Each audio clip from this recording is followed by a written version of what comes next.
Welcome to another edition of the Pucks with Haggs podcast. As always, I'm your host, Joe Haggerty. You can find my work at joehaggerty.substack.com. Just sign up for a premium membership. You'll get all Bruins and NHL content sent directly to your inbox. I also write post-game columns for the Boston Sports Journal with Greg Bedard, Mike Giardi, a cast of thousands over there, some very talented people, so go check that out as well.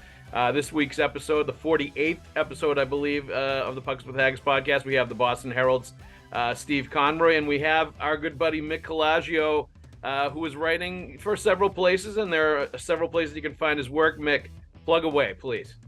Okay, rinkrepmc.com is my blog. I link to it on X, Twitter, and Facebook, and I'm helping out Murph with the Boston HockeyNow.com site, which is part of the National Hockey Now empire, and also contribute to the Hockey News. That's the biggest things.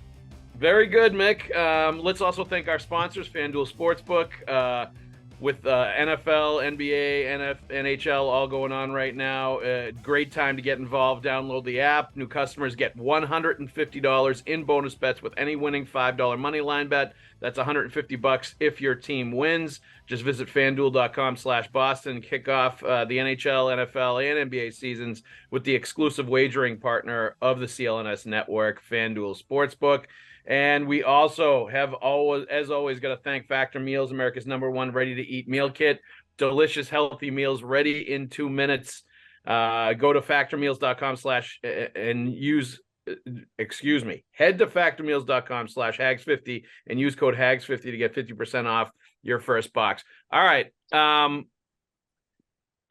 Obviously, the Bruins snapped their 3-game losing streak last night, 3-0 win over the San Jose Sharks. Steve, I will ask you right out of the box, did you see enough last night? Because, Jeremy Swayman, 28 save shutout, pretty decent defensive effort. They got the opportunistic scoring. They played hard. It was a physical affair. Did you see enough in last night's game, basically from the second period on, to think that they are kind of out of their recent struggles? And does it make you rethink what we saw in the last 3 games as far as like the schedule catching up to them, other things happening when you view that 3-game losing spell? I would say it was a good first step towards getting back to their game. You got to consider the opponent.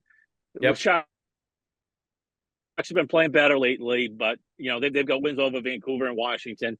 But still, they're not a great team. They're the 5-on-3. The Bruins did a great job. They jumped in front of a bunch of shots, but the Sharks, shot themselves in the foot several times on that 5-on-3 as well. So it's, like I said, it's a good first step. They were slow out of the gate again. If they had given up the first goal, it would have been you would have heard those grumbles in the garden. And it might not have been pretty, but they shook it off. I thought they got better as the first period went on. They started to show some signs, and then the second period, from the second period on, they were obviously the better team. And I like that Poitras line with Marchand and Heinen. Yeah, I mean, the biggest thing I came out of that 3-game losing streak and watching that game in Columbus at the end of that game was they needed to change the forward lines up and change the combinations. That was high on the importance list. Jim Montgomery obviously did that, and I agree. I think Poitras with Heinen, with Marchand, allowed Jim Montgomery to do a few things, one of which was make sure that James Van Riemsdyk, Charlie Coyle, and Trent Frederick stay together too, which I think is something they need to stick with because it works, and I think it's something that Montgomery can rely on as a forward line. But you're right. I think changing things up worked as far as the forwards go. You definitely have to take into account that San Jose is not really an NHL roster when you look at them, and they have a hard time finishing off plays, being dangerous even in a 5-on-3. Like, credit the Bruins for killing that off, but you didn't really feel like San Jose was going to score on that 5-on-3 either, just watching the game play out. Mick, things that you liked out of last night's game and how much you take out of that as something more than I think what they were calling it on NHL Network before the game last night was like a feel right kind of game or a get back kind of game. Basically, like that the San Jose Sharks were a slump buster for the Bruins and were the perfect opponent at the perfect time to get them feeling better about their game. Yeah, they were, but not in the sense that I think that some people thought, okay, good. The Bruins have been knocked on their butt a few times here. They need to fight a tomato can.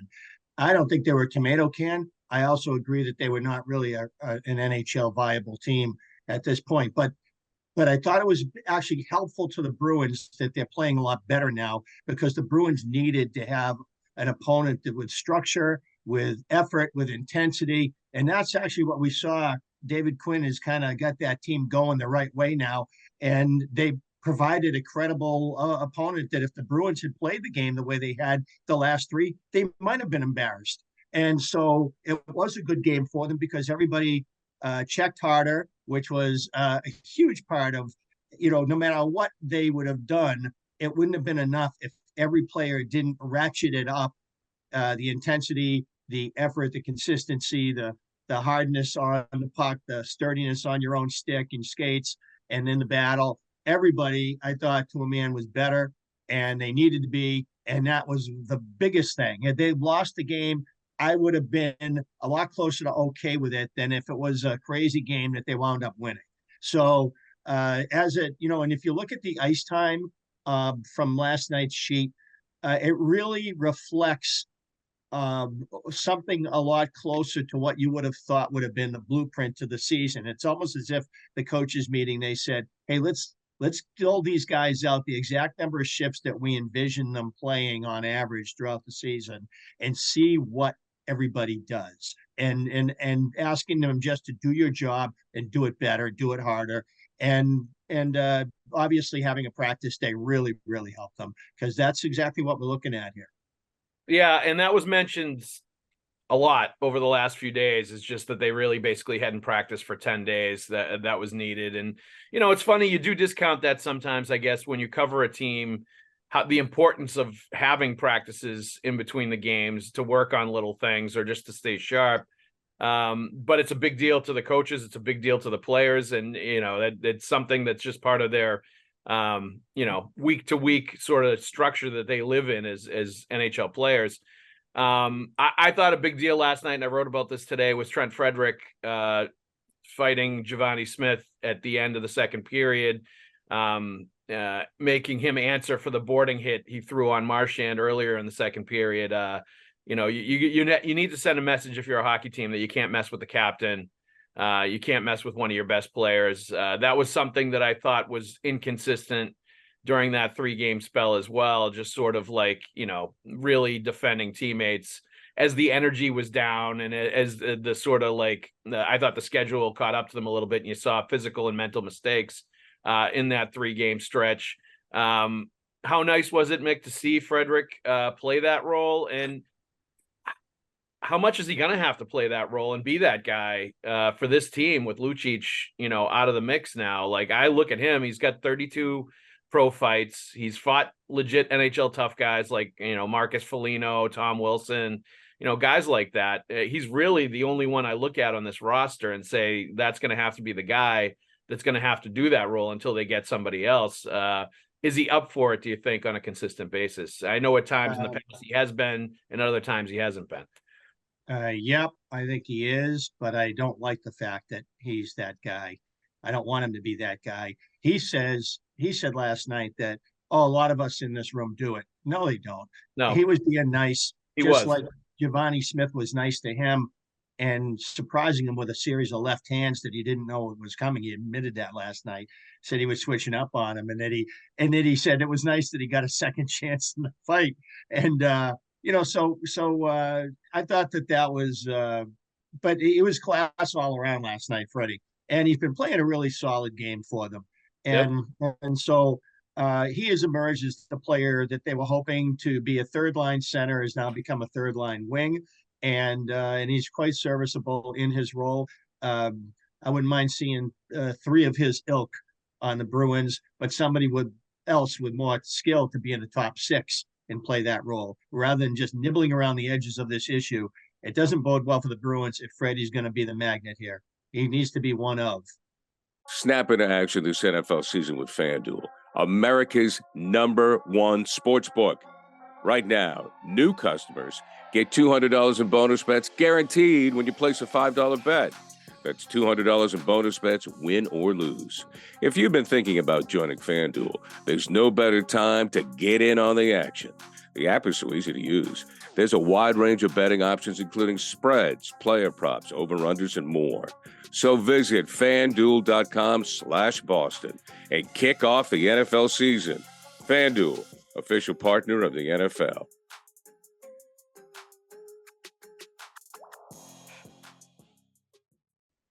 Steve, your thoughts?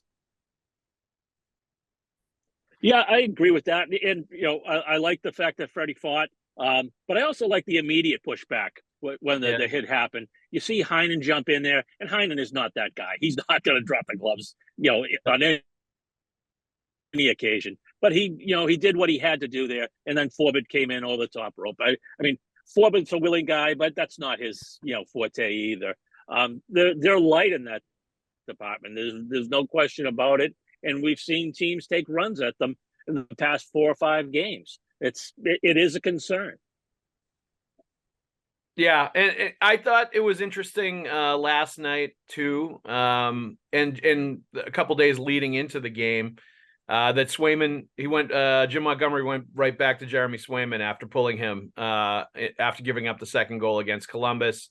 Obviously, there was a quick discussion after that happened. There had to be, some kind of a meeting the next day just for the two to discuss things and discuss what happened. And I thought it was, there's been a couple times this year where they've gone with Swayman where I think in years past they might not have, and they're certainly not protecting him anymore. And he's showing more and more that they're willing to put him in big spots. I just thought the fact that he played that game in Columbus when they were riding a 2-game losing streak was a big spot for him to be in. And then for them to go back to him when it turned into 3 in a row against San Jose, granted it was against San Jose, but I still think that was another big spot for him. And it highlights for me the different sort of viewpoint they're looking at him in this year as a goalie that's earning more and more time, and they're given more and more rope to and more responsibility to see if he can handle it. Just your thoughts, Steve, on that whole situation from, being yanked in Columbus to, having a quick meeting with Montgomery the next day to, going right back to him in San Jose and the way he played, obviously, with a team playing good defense in front of him last night, 28 save shutout. Yeah, when Montgomery pulled him, I think it was pretty obvious to everyone why he was doing it, except for Swayman, who's in the moment as a competitor, and he doesn't want to come out. Yeah, that's all understandable.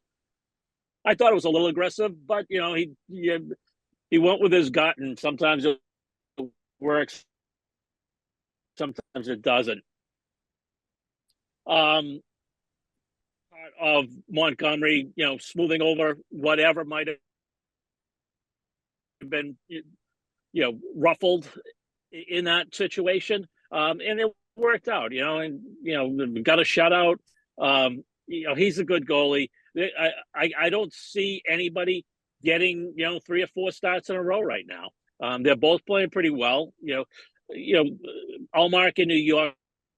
Maybe there were a couple there that you would have liked to save on, but nothing egregious. The only goal this year that I can think of that was really a bad goal was the one in Columbus, the first goal that Swayman gave up. So I see it being, an alternating situation, for the foreseeable future. It's to your point, Steve. Hasn't it been interesting how aggressive Montgomery has been this year? And I've remarked on this a couple of times that just like there are several things we've seen, and a lot of it when they were like 14, 13-1-2 or whatever, like they'd lost one game in regulation when that bag skate happened, calling the timeout and kind of ripping the team in New York and challenging them, pulling Swayman in Columbus. It really feels to me, it's interesting to me that they're in first place. They're winning the majority of their games. And Jim Montgomery is cracking the whip way harder this year on that team than he did last year, and aggressively coaching at times and sort of pulling out of the bag of tricks and a lot of them, using a lot of them now in the first few months of the season, before they're really into the dog days yet. Yeah, I mean, he sees what we all see. They're giving up 2-on-1s, 3-on-2s at an alarming rate. he said the other day, we know we weren't a 14-1-2 team. And he wasn't. I didn't look at that as any kind of motivational tool or anything that he was trying. No. He was just stating a matter of fact. They aren't as good as their record is right now. He has to do what he's been doing. I think. I don't know the fact that the poor rush defense has not been really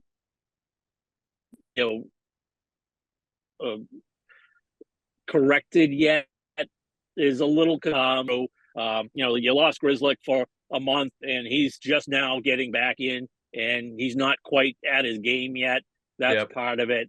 And they haven't really figured out what their best third pairing is, whether it's with Mitchell or Shattenkirk.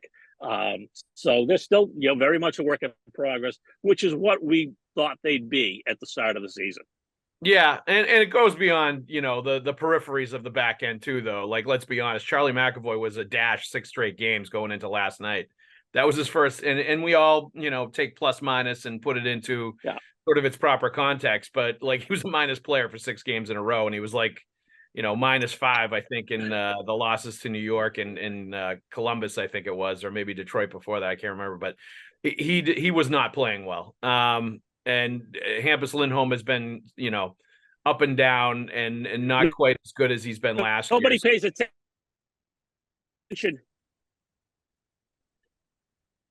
Nobody pays attention to plus minus more than players do. Yeah, exactly. Especially defensemen.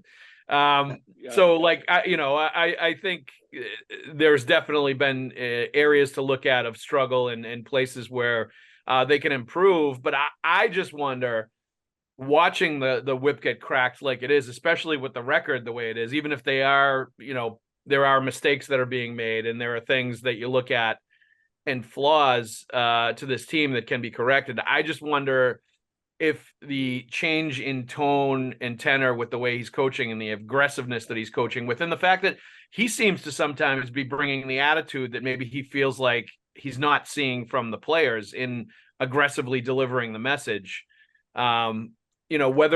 How sustainable that is for an entire season. I thought it was interesting last night that Montgomery, when somebody asked him like what he said to the team between the first and the second period, and he basically was like, I didn't say much of anything. It was the players, deciding that it wasn't good enough and discussing it and, really sort of making the change or coming out in the second period with a better brand of hockey. And that to me is a good sign that is starting to happen instead of him having to bring the attitude and bring the aggressiveness and bring everything else as the coach instead of the players bringing it. Mick, sort of your thoughts on all of this and just the aggressive way that Montgomery has coached this year in a clear change from last year when Patrice Bergeron was a captain. Right. You had more that intrinsic ability to steady the ship. It's kind of like Bergeron and Krejci were kind of like tea bags in the water, and it's been free flowing and able to go all over the place and fly over the rim without them there. And I think that when you have a team that plays a possession game and wants a 4-man attack, wants to involve the D-man in the offense anytime possible, I think those teams are susceptible to scenarios where you lose the discombobulation, you get the transition to defense on the counterattack if something goes wrong. Is a very difficult thing to master and snuff out when it happens to you, because you don't plan on turnovers. So what do you do about them? And so you want to think on your front foot. You want to play confidently. And I think that when you were winning, when you should be winning, because your great goaltending was masking a lot of those flaws, it got exaggerated, and it got to a point that Wile E. Coyote was 500 feet off the cliff and finally looked down. And so what we got here is a team that's trying to recapture structure, and it doesn't come as naturally without Bergeron and Krejci down the middle 40 minutes a game to steady that ship internally. The other thing I just say in regards to the goaltending is last year they all said, players, coaches are like, we believe in both our goalies. This year, they're acting like it. They're actually playing like it. They're actually coaching like it. They do believe in them, both of them equally. And that's where we are in the season right now.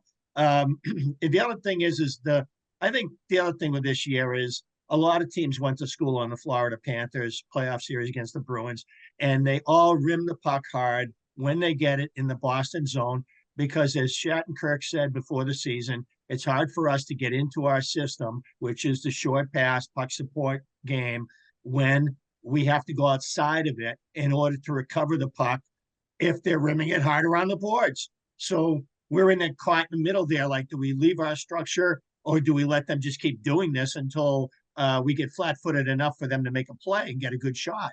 So the system itself is challenged a little bit in that regard. I'd be interested to hear Montgomery talk about this at some point. And you know, what is our team defense when the puck's in our zone and teams are trying to do what Florida did last year so well?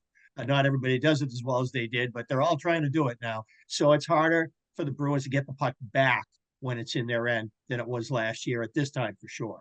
Yeah, and it's a great point you make, Mick, about just the style that they make and the aggressiveness they want to play with, and the defenseman joining the rush.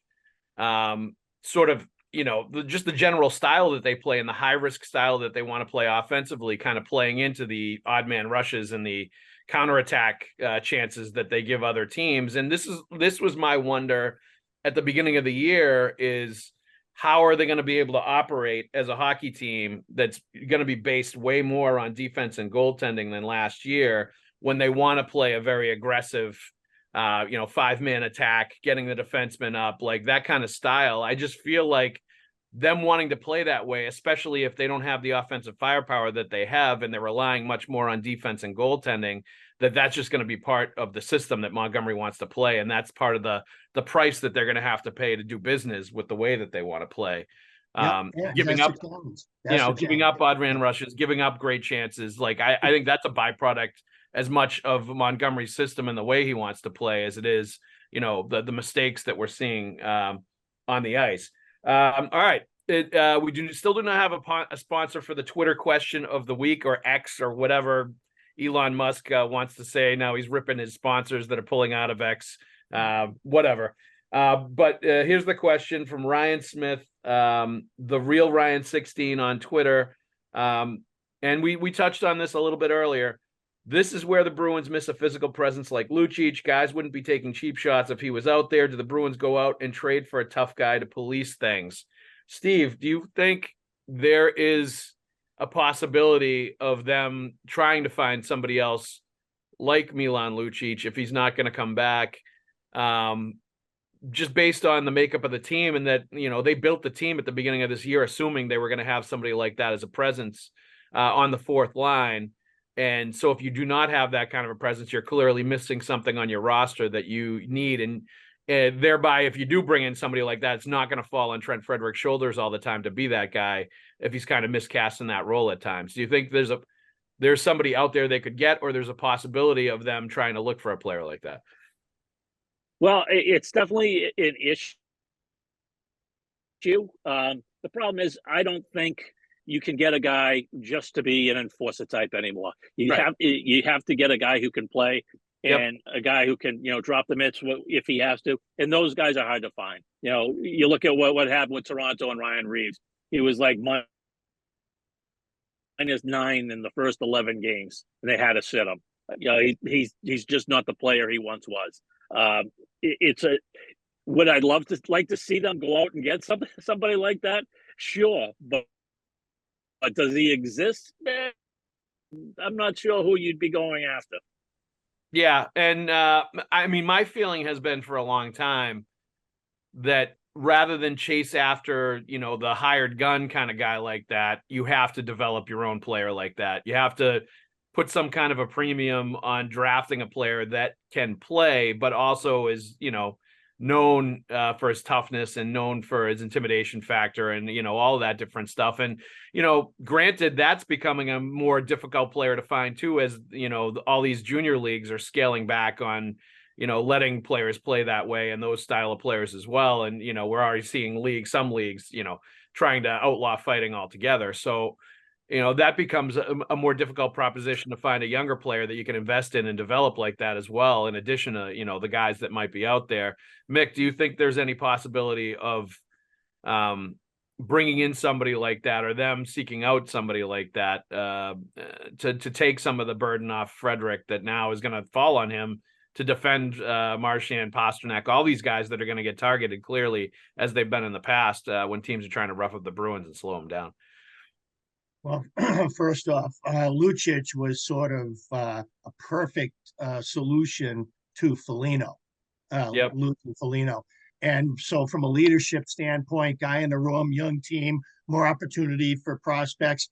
They wanted a guy like him around, and it was great in theory.